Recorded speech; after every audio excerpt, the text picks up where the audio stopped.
16वां अध्याय। फरीसियों और सदूकियों ने पास आकर उसे परखने के लिए उससे कहा, हमें स्वर्ग का कोई चिन्ह दिखा। उसने उनको उत्तर दिया, सांझ को तुम कहते हो मौसम अच्छा रहेगा क्योंकि आकाश लाल है, और भोर को कहते हो आज आंधी आएगी क्योंकि आकाश लाल और धूमिल है। तुम आकाश के लक्षण देखकर उसका भेद बता सकते हो, पर समयों के चिन्हों का भेद क्यों नहीं बता सकते। प्रभु उन्हें झिड़कता है कि वे समय के चिन्हों को नहीं पहचान सकते, और वे कहते हैं, हमें आकाश का चिन्ह दिखा। यीशु ने उन्हें कहा, तुम खुले दिन या आंधी भरे दिन के चिन्ह आकाश को देखकर पहचान लेते हो, तो क्या तुम में इतनी समझ नहीं कि समय का चिन्ह क्या है। यदि वे धर्मशास्त्र पढ़ते तो पहचान लेते कि मसीहा के आगमन का समय और चिन्ह क्या है। दानियेल की पुस्तक में स्पष्ट है कि यरूशलेम के पुनरुद्धार की आज्ञा के निकलने के 483 वर्ष पश्चात मसीहा आएगा। उनकी अज्ञानता का कारण था कि वे धर्मशास्त्र पर मनन नहीं करते थे। मैं कई बार आश्चर्यचकित हो सोचता हूँ कि यीशु मनुष्यों से कितनी बार कहे कि उसके दूसरे आगमन का क्या समय है। आज का मनुष्य अंधा है। मूर्खो, तुम मौसम की जानकारी देते हो, परंतु यीशु के आगमन का समय नहीं जानते।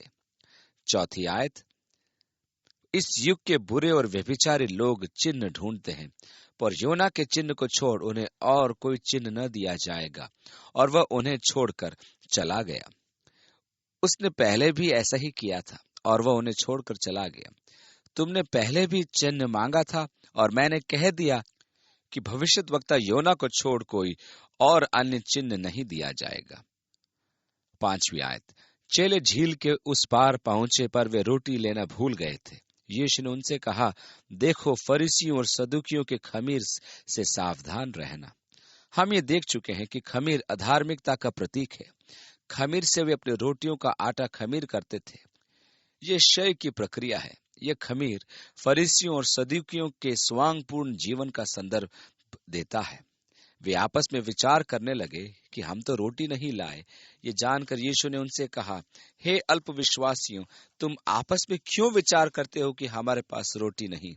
क्या तुम अब तक नहीं समझे?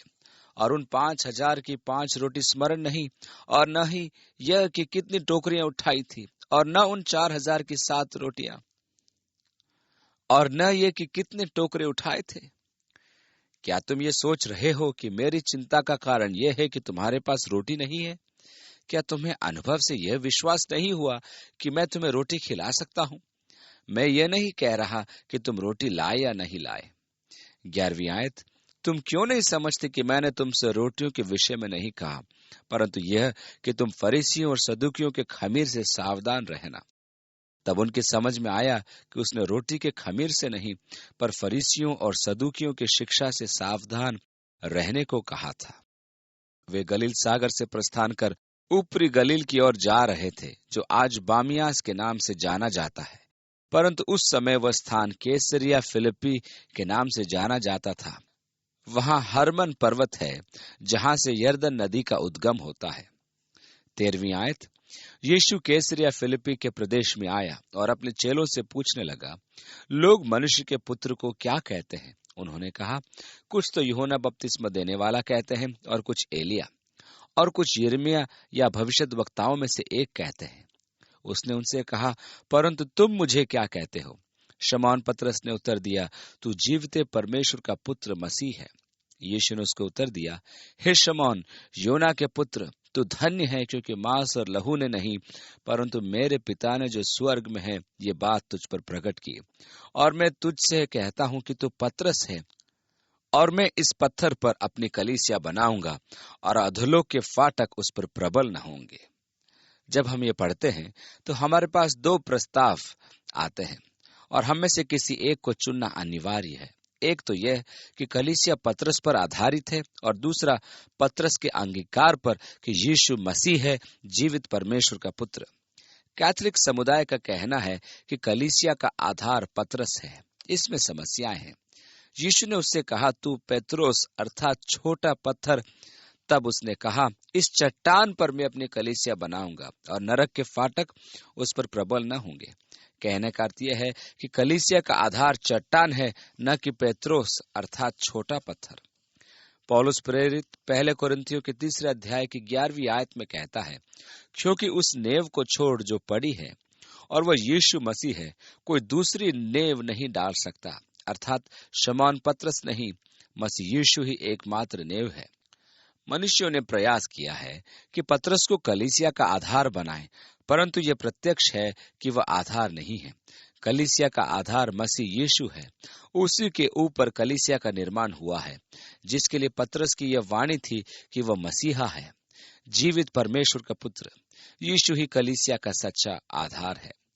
मेरे लिए ध्यान देने का विषय तो यह है कि पतरस आत्मिक प्रकाशन से अनभिज्ञ अंगीकार करता है कि यीशु मसीहा है, जीवित परमेश्वर का पुत्र। ये पतरस के मस्तिष्क के रसायनों से नहीं, अपितु अकस्मात परमेश्वर की ओर से उसके मुंह से यह वचन निकला। हम जानते हैं कि पतरस उतावली करने वाला था और उसके इसी स्वभाव से उसे परमेश्वर से प्रकाशन प्राप्त हुआ। इसी कारण यीशु ने उससे कहा, पतरस तू धन्य है, क्योंकि मांस और लहू ने नहीं, परंतु मेरे पिता ने जो स्वर्ग में है तुझ पर यह बात प्रकट की है। परमेश्वर हमसे ऐसी प्राकृतिक विधियों द्वारा बात करता है कि हमें ध्यान ही नहीं रहता कि परमेश्वर बात कर रहा है। हम सदैव यही आशा रखते हैं कि परमेश्वर हमसे अलौकिक रूप से बात करेगा।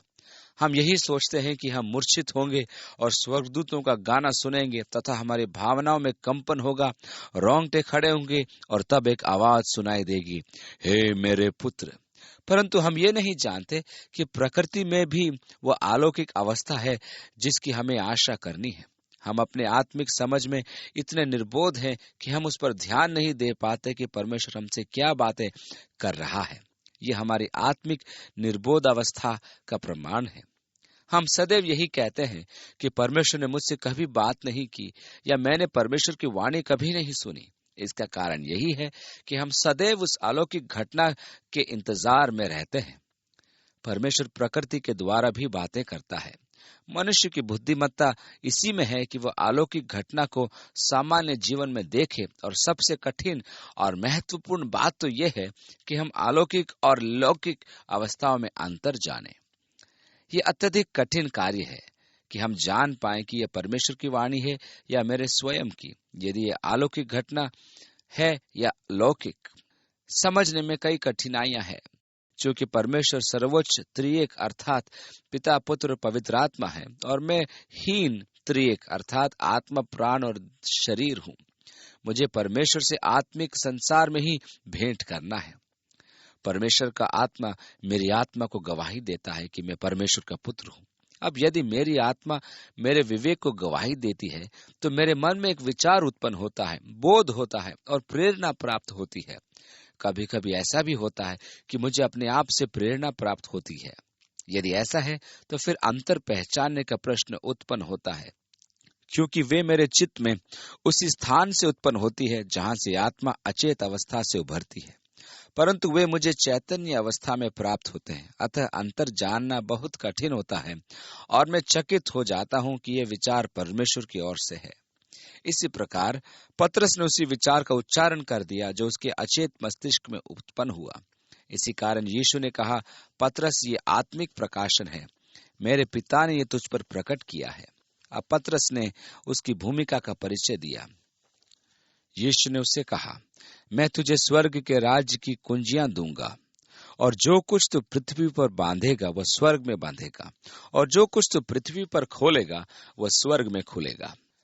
परमेश्वर की संतान होने के कारण हमें अंधकार की शक्तियों को बांधने का अधिकार प्राप्त है। परमेश्वर ने हमें इन आत्मिक शक्तियों पर यह अधिकार प्रदान किया है कि हम उन्हें बांधें और परमेश्वर के कार्यों को फैलाएं। 20वीं आयत, तब उसने चेलों को चिताया कि किसी से न कहना कि मैं मसीह हूँ। कारण यह था कि वह नहीं चाहता था कि उसे समय से पूर्व मसीहा घोषित किया जाए। उसके प्रकट होने का दिन निश्चित था। यह वह दिन था जिस दिन उसने अपनी विजय यात्रा की थी। इसी कारण उसने उन्हें चिताया कि किसी से न कहें, पर अपने निर्धारित दिन उसने गधे के बच्चे को मंगवाया और उस पर सवार होकर जकरिया की भविष्यवाणी को पूरा किया। 21वीं आयत। उस समय से यीशु अपने चेलों को बताने लगा, अवश्य है कि मैं यरूशलेम को जाऊं और पुरनियों और प्रधान याजकों और शास्त्रियों के हाथ से बहुत दुख उठाऊं और मार डाला जाऊं और तीसरे दिन जी उठूं। इस पर पतरस उसे अलग ले जाकर झिड़कने लगा, हे प्रभु, परमेश्वर न करे, तेरे साथ ऐसा कभी न होगा। उसने मुड़कर पतरस से कहा, हे शैतान, मेरे सामने से दूर हो, तू मेरे लिए ठोकर का कारण है, क्योंकि तू परमेश्वर की बातों पर नहीं परंतु मनुष्यों की बातों पर मन लगाता है। हमारे साथ सदैव यही एक समस्या उत्पन्न होती है कि हम समझ नहीं पाते कि परमेश्वर से क्या आता है और हमारे मन में क्या उत्पन्न होता है। यहाँ ध्यान दीजिए कि एक पल में पतरस को परमेश्वर का संदेश प्राप्त हुआ और दूसरे ही पल शैतान का सिद्धांत, जो नरक का दर्शन था कि अपने प्राणों की रक्षा कर और सहज मार्ग पकड़, नरक का प्रमुख सिद्धांत है कि मनुष्य को क्रूस के मार्ग से दूर रखा जाए, जिससे कि हमें मुक्ति प्राप्त न हो। क्रूस ही एकमात्र मुक्ति का मार्ग है और हमारे आत्मिक विकास के लिए अति आवश्यक है। शैतान हमसे कहता है, क्रूस से बच और आनंद का जीवन व्यतीत कर, भोग विलास में लगा रहे, तुझे क्रूस की आवश्यकता नहीं है। परंतु हमारे लिए जान लेना आवश्यक है कि हम मसीह के साथ क्रूस पर चढ़ाए गए हैं और हमारा पुराना व्यक्ति तथा स्वभाव भी क्रूस पर चढ़ाया जा चुका है और अब हम नहीं, परमेश्वर का पुत्र जीवित है, जिसने हमसे प्रेम किया और अपना जीवन बलिदान किया। शैतान शांत नहीं बैठता, वह कहता रहता है, अपने प्राण बचा ले, तुझे क्रूस पर चढ़ने की आवश्यकता नहीं। अपनी शारीरिक लालसाओं की पूर्ति कर और भोग विलास में लीन हो जा। दूसरी ओर यीशु कहता है कि क्रूस को छोड़ अन्य कोई मार्ग नहीं। तुम्हें अपने पुराने स्वभाव को मसीह के साथ मृत मानना होगा। तुम शारीरिक लालसा में जीवन व्यतीत नहीं कर सकते। पौलुस ने रोमियो के 8वें अध्याय में कहा, सो हे भाइयों, हम शरीर के कर्जदार नहीं, ताकि शरीर के अनुसार दिन काटे। तो हम देखते हैं कि पतरस को एक ओर तो ईश्वरीय प्रकाशन प्राप्त हुआ और दूसरी ओर शैतान की प्रेरणा, जो नरक का सिद्धांत है। यहाँ हमारी समस्या स्पष्ट दिखाई देती है, परमेश्वर की वाणी और अपने मन के विचारों में अंतर करना। परमेश्वर हमारी सहायता करे। मेरे पास इसके लिए कोई सरल उत्तर नहीं है। मुझसे लोग प्राय पूछते हैं, मैं कैसे जानूं कि यह परमेश्वर है या मैं हूं? परमेश्वर हमारी सचमुच सहायता करे। मैं स्वयं नहीं जानता। मेरे जीवन में तो मैं धर्मशास्त्र की सहायता से मूल्यांकन करता हूं कि क्या यह विचार परमेश्वर के वचन के अनुरूप है। यदि नहीं, तो मैं जान लेता हूं कि यह परमेश्वर की वाणी नहीं है। परमेश्वर बदलता नहीं। वो जो कुछ कहता है उसको पहले उसने कह दिया है और उसी को वो पूरा करेगा। 24वीं आयत। तब यीशु ने अपने चेलों से कहा, पतरस ने कहा था कि ऐसा कभी नहीं होगा, परंतु यीशु ने उससे कहा कि नरक का सिद्धांत तू बोल रहा है। इसलिए 24वीं आयत में यीशु ने कहा, यदि कोई मेरे पीछे आना चाहे तो अपने आप का इनकार करे और अपना क्रूस उठाए और मेरे पीछे हो ले। शिष्यता का मार्ग आत्म त्याग का मार्ग है। शिष्यता का मार्ग क्रूस का मार्ग है। मुझे इसी जीवन में क्रूस के पास आना है। मुझे अपनी आकांक्षाएं, अपने स्वार्थपरायण उद्देश्य, अपनी लालसाओं और अपने आचरण का अंत करना है। मुझे अपने पुराने शारीरिक जीवन को मृतक एवं मसीह के साथ क्रूस पर चढ़ा मानना है, जिससे कि मैं मसीह यीशु में आत्मा का नया जीवन व्यतीत करूं। मैं वह जीवन व्यतीत नहीं कर सकता जो मसीह नहीं चाहता कि मैं पवित्र आत्मा के अभाव में जीऊं। मैं शरीर और आत्मा दोनों का जीवन एक साथ नहीं जी सकता। मुझे उस पुराने व्यक्तित्व को मृतक मानना ही होगा और ये एक दैनिक अभ्यास है, क्योंकि पुराना व्यक्तित्व बार बार उभर कर आना चाहता है। पौलुस कहता है कि हमें एक संघर्ष निरंतर चलता रहता है। शरीर की लालसाएं आत्मा का विरोध करती है और आत्मा शारीरिक लालसाओं का विरोध करती है। ये दोनों एक दूसरे के विरोधी हैं। हम जो करना चाहते हैं वह सदैव नहीं करते। पौलुस ने अपने संघर्ष का वर्णन रोमियो की कलीसिया को लिखे पत्र में किया। मैं कैसा अभागा मनुष्य हूं, मुझे इस मृत्यु की देह से कौन छुड़ाएगा। हम सब जो ईश्वरीय आदर्श के पालक हैं, निश्चय ही कहते हैं, हाँ प्रभु, यही सच्चा जीवन है। मैं यही जीवन व्यतीत करना चाहता हूं और यही जीवन मैं जीऊंगा। परंतु हम सब ने अपनी देह की दुर्बलता का अनुभव किया है। अब जिन कामों को करने की प्रतीक्षा करते हैं उन्हीं को हम नहीं कर पाते, और जिनके लिए हम प्रण करते हैं कि हम नहीं करेंगे उन्हें हम बार बार करते हैं। पौलुस कहता है, मैं कैसा अभागा मनुष्य हूं। ध्यान दीजिए कि रोमियो के अध्याय 7 के अंत में पौलुस ने अपना सिद्धांत त्याग दिया है, जिसमें वह कहता था, मुझ में परिवर्तन कैसे आ सकता है। जब तक आप पुकारते रहेंगे कि मुझ में परिवर्तन कैसे आएगा, मैं कैसे अच्छा बनूंगा, मैं कैसे करूंगा, तो आप हार चुके हैं। मैंने सब कुछ करके देख लिया है। आगे पौलुस कहता है, मुझे कौन छुड़ाएगा, मैं सब कुछ करके देख चुका हूं, मैं हार चुका हूं। यहां हमारे लिए उत्तर है।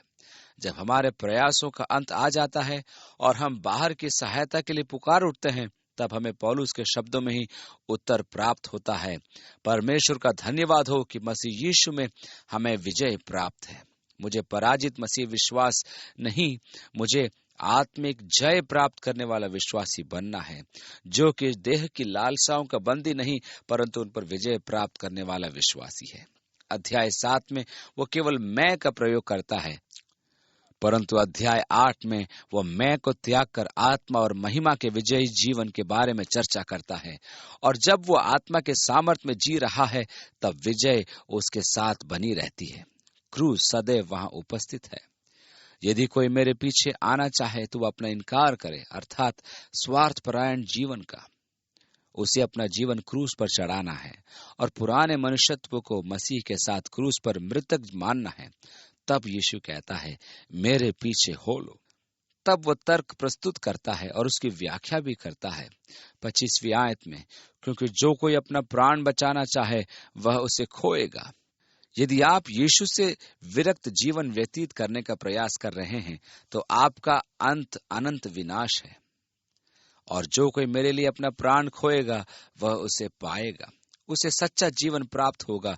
तब वह तर्क प्रस्तुत करता है, यदि मनुष्य सारे जगत को प्राप्त करे और अपने प्राण की हानि उठाए तो उसे क्या लाभ होगा। यदि ऐसा हो कि आप जो चाहें वही इच्छा आपकी पूरी हो जाए, यहाँ तक कि संपूर्ण संसार आपको प्राप्त हो जाए, परंतु यदि आपका प्राण न रहे तो आपको क्या लाभ हुआ। इसलिए यीशु ने कहा, अपना इनकार करो, क्रूस उठाओ और मेरे पीछे हो लो। 26वीं आयत में तब वह कहता है, मनुष्य अपने प्राण के बदले में क्या देगा। जहां तक परमेश्वर का संबंध है, उसके लिए आपका जीवन संपूर्ण संसार से अधिक मूल्यवान है। यदि आप अपने प्राण के बदले में संपूर्ण संसार प्राप्त करना चाहते हैं, तो आप एक भूखे व्यक्ति हैं, क्योंकि आपका जीवन अनंत है। संसार तो एक दिन समाप्त हो जाएगा, लालसाओं का भी अंत हो जाएगा, परंतु आपकी आत्मा अनंत है। तो आप क्यों अपने प्राण के विनिमय में नाशवान संसार की कामना करते हैं। अब प्रश्न यह है, मनुष्य अपने प्राण के बदले में क्या देगा। अर्थात यदि कोई आपसे आपके प्राण मांगे तो आप उसके बदले उससे क्या देंगे। एक कहानी में शैतान एक व्यक्ति के पास आता है और उसके प्राण मोल लेना चाहता है। वह व्यक्ति अपना मूल्य उसे बताता है। मुझे अचंभा होता है जब मनुष्य अपने प्राणों की कीमत लगाता है। मैं चकित हो जाता हूं कि मनुष्य अपने जीवन के मूल्य को कितना कम लगाता है। क्या वे जानते नहीं कि जीवन अनंत है। मैं देखकर चकित होता हूं कि मनुष्य मूर्खता से पूर्ण बातों के लिए अपने प्राण को बेचता है। घमंड, प्रतिष्ठा, वैभव, क्षणिक भोग विलास आदि कैसे विचित्र बातें। परमेश्वर मनुष्य का मूल्य सबसे ऊपर मानता है और मनुष्य स्वयं अपना मूल्य कितना गिरा देता है। यीशु ने यह भी कहा, मनुष्य का पुत्र अपने स्वर्गदूतों के साथ अपने पिता की महिमा में आएगा। यीशु ने कहा कि इस बार तो मुझे मार डाला जाएगा, मुझे पुरनियों के हाथ मार डाले जाने के लिए सौंपा जाएगा। मैं तीसरे दिन जी उठूंगा, मैं फिर से आऊंगा, तब मैं स्वर्गदूतों के साथ पिता की महिमा में होऊंगा और उस समय वह हरेक को उसके कामों के अनुसार प्रतिफल देगा। मैं तुमसे सच कहता हूं कि जो यहाँ खड़े हैं उनमें से कुछ ऐसे हैं कि वे जब तक मनुष्य के पुत्र को उसके राज्य में आते न देख लेंगे, तब तक मृत्यु का स्वाद भी न चखेंगे। यीशु क्या कहना चाह रहा था। दुर्भाग्य से अध्याय यहाँ समाप्त हो गया। यदि अध्याय 16 चलता रहता तो हमें ज्ञात हो जाता कि यीशु क्या कहना चाह रहा था। सत्य तो यह है कि पद 28 17वें अध्याय का पहला पद है।